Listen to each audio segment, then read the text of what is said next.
Life with the Walkers. Today I just wanted to give you a quick video and show you how to pickle beets.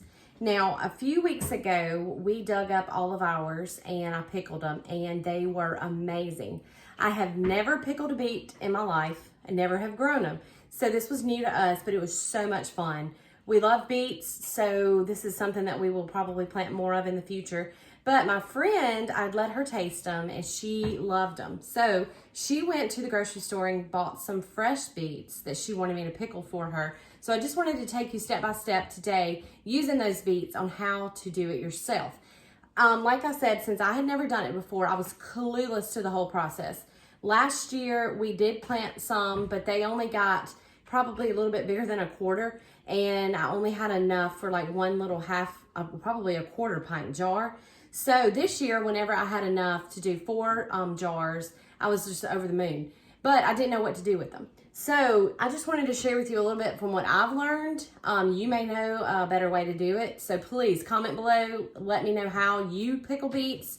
But what I learned was that you are supposed to wash them first, of course. You want to try to get as much of the dirt off of the beet as you can. Obviously, you're not going to get all of it off. You do not peel it. You cook them with the peeling on, and then after they have cooked and are a little bit tender, then you can just pop the peeling off. It's like magic. It was amazing. I couldn't believe it. It just popped right off. But the one thing that I did that I read that you're not supposed to do is I cut all the way off of the stem. But I have read that you're supposed to leave about 1 inch or 2 of your stem and cook it with like that with your stem, and then whenever you get done, you can just take it and it pops right off easier. But the reason why you want to leave, I read online that and I read it several places and it makes sense. The reason why you want to leave a little bit of your stem is it prevents the beet from bleeding or letting all of the nutrients out from the beet. And as you know, beets are full of vitamins and nutrition. So by leaving those stems on there at the top, like a little bit of them, it holds more nutrients in that while you're cooking it. So you want to leave a little bit of your stem on there. I didn't know, and I cut it all the way, and I mean, they were fine. They tasted great, but I think that it would hold more in there if you, it would hold more nutrients if you leave it like that. So that's what we're gonna do.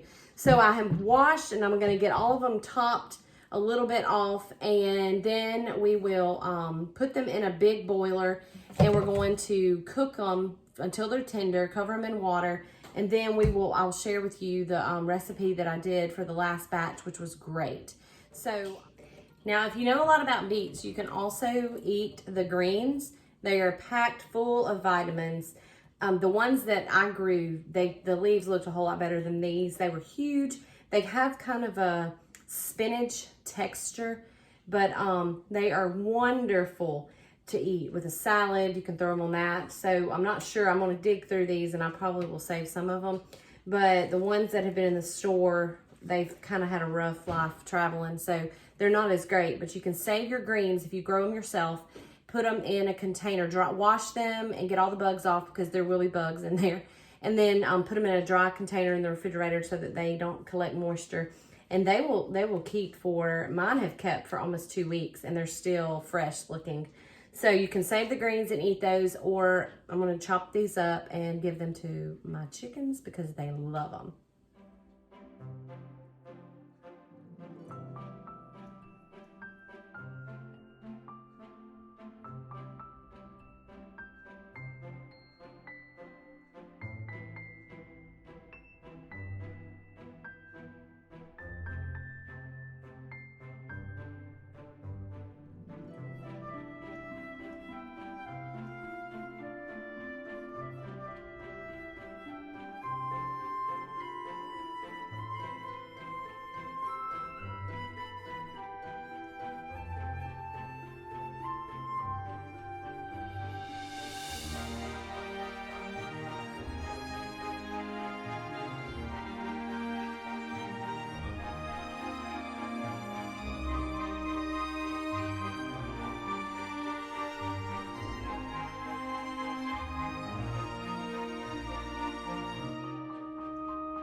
So I have my beets in my pot and I have covered them in water.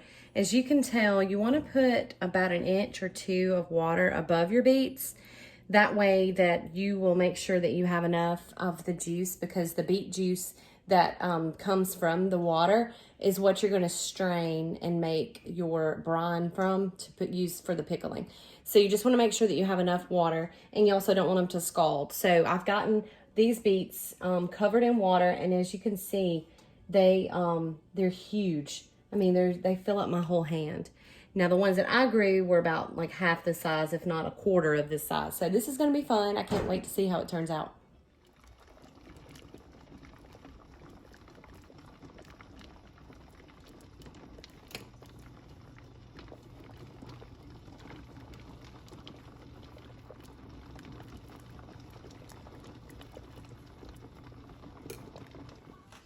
So my beets have been cooking for about 30 to 45 minutes, possibly an hour. I wasn't exactly timing it. But what you want to do is to stick a knife into your beet to see if it's tender. And if the knife goes in easily, then it's ready. So I'm going to pick one of my big ones up just to make sure. Oops, and look at that, the peeling, it comes off so easy. So what I'm going to do is take all of the beets out and put them in a bowl. And then after we do that, we're going to let them sit for just a minute while we're straining our beet juice.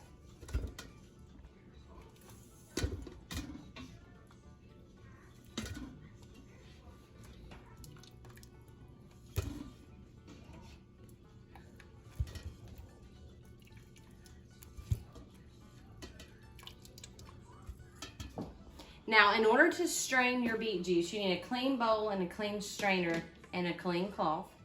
And what you're going to do is just cover your strainer with your clean cloth and then pour all of the beet juice in there. And in a few seconds, you'll see why you needed this cloth, because it's going to strain all of the debris that was left on the roots that we didn't scrub off. So this is going to catch all of that, and then we'll have all of our beet juice in the bottom.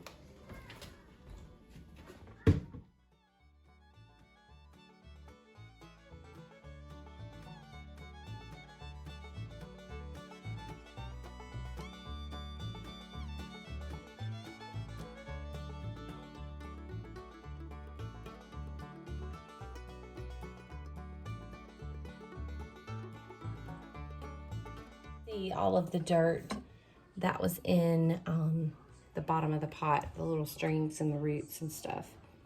So that eliminated all of that. And if you want to see in the pot, down in the bottom, there's a little pocket of dirt that was at the bottom too.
So now that my beets have cooled, cool enough so that I can hold them, I'm just gonna go around them and pull off all the skin.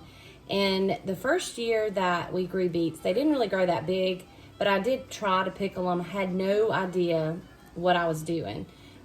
Big fail. I didn't even think that you had to cook them. I didn't know, so I just cut off all of the skin with a knife. Ended up, I probably wasted half of my beet. But anyway, I learned a big lesson. So this year when we grew the ones that we grew, I researched it and I figured out exactly how to do it. So you go around and just kind of wipe off all of the peeling, and as you can see, it's shiny. And then I'm going to set those all in a bowl, and then we will cut them up. But you can see how the where the stems were, it just peeled right off. So I'm just peel all of them off, and then we'll slice them and get our brine ready and put them in jars and seal them up, and we'll have some good pickled beets.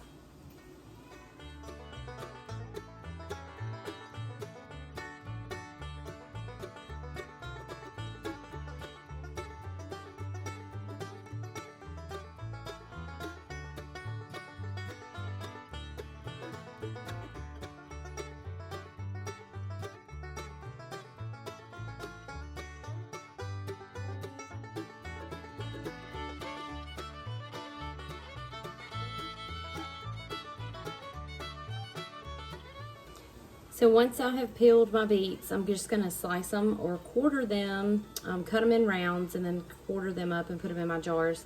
And I'm using the wide mouth pint jars for this, just because it's just a little bit easier to get the beets out.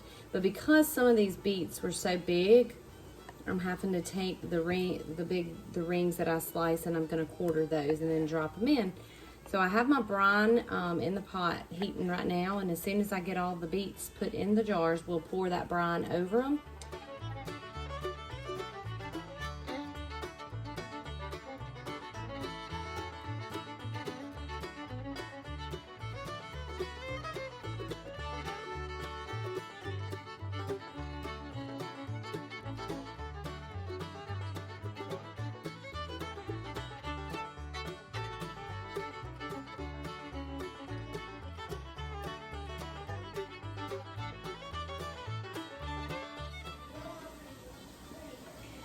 So I have my brine ready for my pickling, the liquid.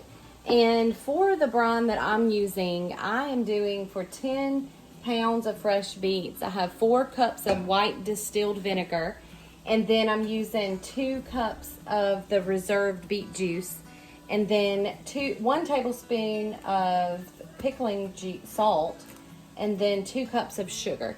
So that is the recipe for. It says 10 pounds of fresh beets. I always double my brine just to make sure that I'm gonna have enough, because I had plenty of beet juice left over and a lot of vinegar, so I went ahead and doubled that. But this is just the recipe that I'm gonna have here listed for just one making. But if you want to double it, if you have the supplies, do that.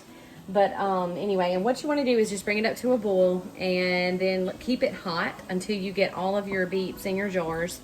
And as you can see, I have my canner that is boiling and ready to have that to go in there. But I have my beets in the jars, and it's time now to pour the brine over those. You want to cover the beets with the brine, and then make sure you leave a little bit of room to the top, like a 1/2 inch, and then add your lid and your ring, and then you're ready to process it.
So I've gotten my beets out of the processor. I let them process for about 30 minutes, and all of them have sealed. The lids are all sealed and they're ready to go to be on the shelf for about a year, or in our house, and I'm gonna give them a part of them to my friend.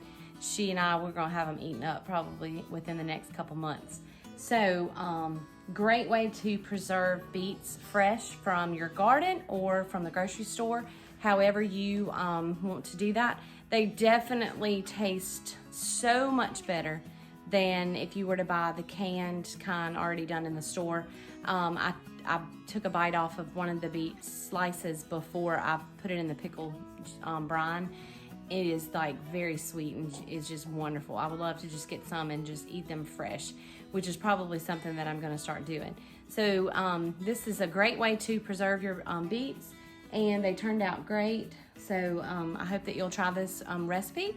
Let me know in the comments below how you like it. If you have another way that you like to preserve beets, please always just let me know. Comment below if you haven't already. Subscribe to our channel and like this video. Thanks for watching.